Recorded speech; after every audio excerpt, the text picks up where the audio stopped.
부동산 투기라는 말을 못 들어보신 분은 아마 없을 거예요. 지난 수십 년 동안을 무슨 한국 사회의 고질적인 병폐인 양 온 나라가 떠들어온 주제고, 요즘은 하루에도 몇 번씩 뉴스에서 또 정치인들이 떠드는 이슈이기도 합니다. 현 정권은 출범 초기부터 투기꾼을 잡겠다는 미명하에 부동산 시장을 걸레로 만들었고, 새로 지명된 국토부 장관 후보자 역시 세상 모든 부동산 이슈를 전부 부동산 투기 탓으로 돌리는 인간이죠. 투기의 반대말은 아마 투자일 겁니다. 그런데 부동산 투기라는 말은 많이 들어봤어도 부동산 투자라는 말은 상대적으로 거의 들을 수 없습니다. 뭔가 희귀한 느낌이고, 특히 주택이나 아파트를 이야기할 때는 거의 반드시 투기가 따라오지 투자라는 단어가 붙는 경우가 잘 없죠. 이상한 일이에요. 분명히 아파트에, 주택에, 땅에 투자하는 사람들이 있는데 투자라는 말을 찾기 힘들다는 것은, 반면에 주식은 어떻습니까? 주식 투기, 주식 투자, 어느 쪽이 더 익숙하게 들리세요? 주식 투자라는 말은 흔하게 들을 수 있지만 주식 투기 이상하게 들리죠. 투기와 투자는 무슨 차이가 있을까요? 왜 주식은 투자고 부동산은 투기일까요? 아니, 그렇게 부르는 게 맞기는 한 걸까요? 용어의 뜻 자체에는 별로 관심이 없다, 그런 분일지라도 이건 꼭 생각해 볼 만한 질문입니다. 워렌 버핏의 스승이자 멘토로 알려진 벤자민 그레이엄은 기업의 펀더멘털을 분석하고 그에 따라 투자하는 가치 투자 시스템을 정립한 사람입니다. 그 사람은 투자, 인베스트먼트와 투기, 스페큘레이션에 대해서 이렇게 말을 해요. 철저한 분석을 통해 결정되고 원금의 안전과 만족스러운 수익을 약속하는 거래는 투자다. 이 조건을 만족하지 못하는 거래는 투기다. 100% 동의가 되지 않는 부분이 있죠. 설령 가치 분석을 통한 장기간 투자라고 한들 주식 투자가 원금을 보장하는 일이 있을 수는 없죠. 그래서 벤자민 그레이엄은 이런 말을 곁들입니다. 그러나 모든 가격에는 투기의 몫이 일정 부분 존재한다.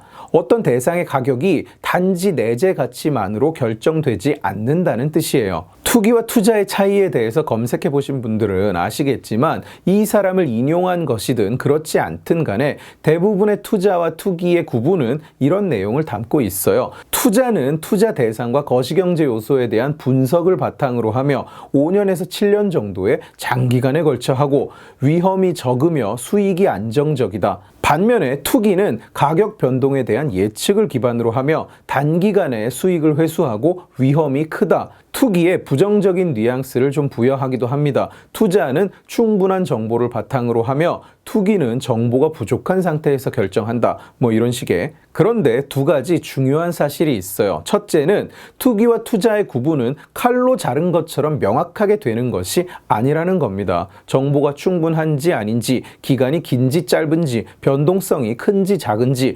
관념적으로 말할 수는 있지만 이게 어떤 명확한 구분선이 존재하는 게 아니고, 또한 여러 요소가 복합적으로 작용하기 때문에 이건 투기네, 이건 투자네, 이런 식으로 구분이 불가능하죠. 둘째로, 투자는 좋은 것이고 투기는 나쁜 것이라는 식의 명확한 우열관계가 존재하지 않는다는 겁니다. 영어로 인베스트먼트와 스페큘레이션은 가치 중립적인 단어입니다. 물론 둘을 나란히 놓고 비교하면서 투기에 나쁜 의미를 부여하는 경우는 있으나 그 정의를 따져보면 분명한 우열이 존재하지 않습니다. 워렌 버핏은 가치 투자를 하는 사람으로 유명해요. 10년을 보유할 주식이 아니면 하루도 보유하지 마라, 이렇게 말을 하는 사람이죠. 반면에 제임스 사이먼스라는 월스트리트 최고 연봉, 매년 2조 원이 넘는 연봉을 받아가는 것으로 유명한 펀드 매니저는 운용사 르네상스 테크놀로지스의 회장인데, 이 회사는 경영 전공이나 MBA를 뽑지 않는 것으로 유명합니다. 오로지 물리학자, 천문학자, 수학자만 뽑고 자기 자신도 수학 박사예요.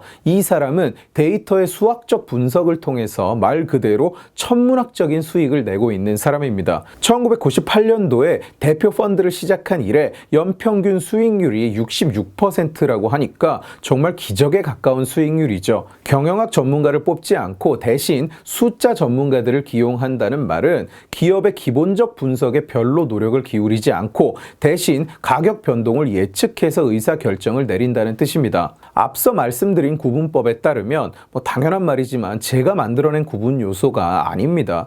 워렌 버핏은 투자자고 제임스 사이먼스는 투기자죠. 투기자라고 하니까 이상하죠. 우리는 보통 투기꾼이라고 부르잖아요. 기업의 내재 가치를 분석하는 장기 투자자 워렌 버핏은 투자자고 차트를 분석해서 의사 결정을 하는 제임스 사이먼스는 투기꾼일까요? 그렇지 않습니다. 세상 그 누구도 제임스 사이먼스를 감히 투기꾼이라고 부르지 않습니다. 두 방법론 사이에 명확한 구분자가 존재하지 않고 우열 역시 존재하지 않는다는 얘기예요. 부동산 얘기로 넘어와도 내용은 똑같습니다. 외국 기준으로 이런 식으로 구분 요소를 정의해요. 고정 수익을 기대하는 거래는 부동산 투자다. 시장 수요에 대한 예측으로 하는 거래는 부동산 투기다. 임대를 목적으로 하면 투자다. 매매를 목적으로 하면 투기다. 보시다시피 여기에는 그 어떤 우열 관계도 없습니다. 또한 구분이 명확히 되지도 않아요. 부동산이라는 것이 덩어리도 크고 보통 임대하다, 매매하다, 또 임대하다 하는 것이지 나는 임대는 하지 않겠어. 공실로 버티면서 매매만 노릴 거야. 나는 가격이 얼마가 되든 매매는 절대 안 해. 평생 임대만 하겠어. 이러지 않죠. 그리고 양쪽에 그 어떤 부정적 뉘앙스도 없습니다. 임대가 목적이든 시세 차익이 목적이든 비판하는 사람은 없습니다. 부동산 스페큘레이션을 어떻게 하는지 구조를 설명해주는 자료도 아주 많아요. 예측을 바탕으로 돈을 넣는다. 예측을 정확히 하는 것은 부동산을 사는 사람이 감당할 문제죠. 고위험이다. 그 위험도 부동산을 사는 사람이 감당할 문제죠. 그런데 한국에서는 여기에 괴상한 요소들이 덧붙여져요. 부동산에 대한 수요는 시장을 교란하고 가격을 어지럽히고 누군가에게 피해를 준다. 살지도 않을 집을 사는 바람에 실수요자가 고통받는다. 실제로 네이버의 부동산 용어 사전에서 투기를 찾아보면 투기는 이런 거라고 합니다. 도박에 가까운 이상적, 비정상적인 규모의 이익을 취득할 목적, 가수요자의 행위, 필요량 이상으로 구입, 이용, 관리할 의사가 없음, 불합리한 기대 심리, 보유 기간이 단기간, 모험적 도박적 금전 투입, 자기나 타인에게 기여하지 못함. 이게 대한민국이 부동산에 돈을 넣는 행위를 바라보는 일반적인 시각이에요. 이건 투기 얘기 아니냐? 그럼 투자는 뭔데요? 부동산 투자라는 개념이 한국 땅에 존재하기는 합니까? 여러분, 수요에 가수요, 실수요가 어디 있습니까? 들어가 살 사람은 실수요고 남에게 전세 줄 사람은 가수요인가요? 두 번째로 집을 사는 사람은 뭔가 가짜로 집을 원하는 것입니까? 아니죠. 지금 집이 싸니까 사서 15년 정도 전세를 놓다가 15년 뒤에 자식에게 물려주자. 이건 잘못인가요? 가짜 수요입니까? 실수요입니까? 자식을 물려주려고 집을 샀어. 그런데 자식이 유학을 갔다가 안 돌아온다네. 에이, 그럼 산지 2년밖에 안 됐는데 팔자. 근데 그새 시세가 올라서 차익이 생겼네. 그러면 뭔가 죄를 지은 것인가요? 이건 가수요입니까? 실수요입니까? 그냥 돈이 남아서 집을 샀어. 전세 놓을지 월세 놓을지 모르겠어. 갖고 있다가 집이 좀 오르면 팔고 안 오르면 가지고 있을래. 이건 실수요입니까? 가수요입니까? 필요량 이상으로 구입한다. 왜 나한테 땅이 얼마나 필요한지, 집이 얼마나 필요한지 남들이 결정을 해서 필요량 이상이다, 이하다, 이딴 소리를 하고 있습니까? 이용과 관리를 할 의사가 없다. 집을 10채를 사서 그 중에 9채를 전 월세로 내놓으면 그건 이용을 하는 겁니까? 안 하는 겁니까? 양도 차익이 목적이다. 양도 차익이 목적이면 투기다. 그런 놈들은 주식은 투자라고 부릅니까? 투기라고 부릅니까? 배당 수익을 노리고 장기 투자하는 사람이 주식시장에 몇 %나 되나요? 다 양도 차익을 노리고 사는 거잖아요. 자기나 타인에게 기여하지 못한다. 이게 뭔 개소리입니까 대체? 집을 임차를 하려면 내가 어떤 집을 전세나 월세로 이용하려면 집을 필요한 양보다 많이 가진 사람이 반드시 있어야 되잖아요. 모든 집을 가진 사람이 한 채씩만 가지고 있으면 임대 매물이 없을 거 아니야. 임대 매물이 생기면 그건 기여 아닌가요? 한국에서 부동산 거래를 보는 시각이 이래요. 이따위예요. 이 조건을 100% 충족하려면 누군가가 집을 불합리한 기대 심리를 바탕으로 필요량 이상으로 모험적, 도박적으로 투기 가격으로 구입한 뒤 이용 관리하지 않고 놀리면서 그 누구에게도 기여하지 못하다가 단기간에 전매로 이익을 실현한다는 얘긴데 지금 정부가 꽥꽥대는 다주택자는 여기에 하나도 해당 안 되잖아요. 저들이 주택 가격을 올린 살린다고 손가락질하고 죽여야 된다고 아우성치는 그 투기 세력은 구조적으로 존재할 수 없다는 말입니다. 그러다 보니까 세금 폭탄을 먹여야 되는 투기꾼의 범위가 점점점 확대돼서 이제는 투기꾼 잡는다고 나온 종부세를 1주택자가 내고 앉은 거라고요. 정상적인 임대사업자, 민간주택 공급자를 전부 시장을 교란하는 투기꾼이자 남들이 집을 살 수 없게 만드는 악마로 포장하고 있는 겁니다. 제가 반복적으로 이야기하잖아요. 저들은 국가의 성장과 번영이라는 비전을 제시할 수가 없기 때문에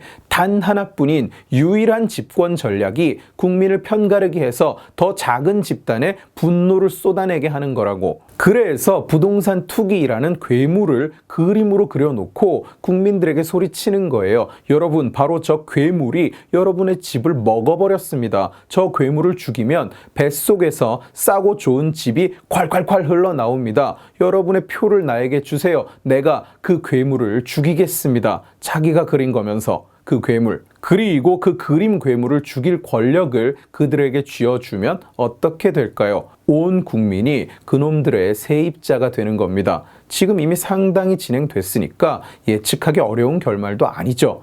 오늘 지식의 칼은 여기까지입니다. 재미있게 보셨으면 지식의 칼 채널을 구독해 주시고 이 영상을 주변에 공유해 주세요. 여러분들이 공유해 주시면 설득은 제가 하겠습니다. 고맙습니다.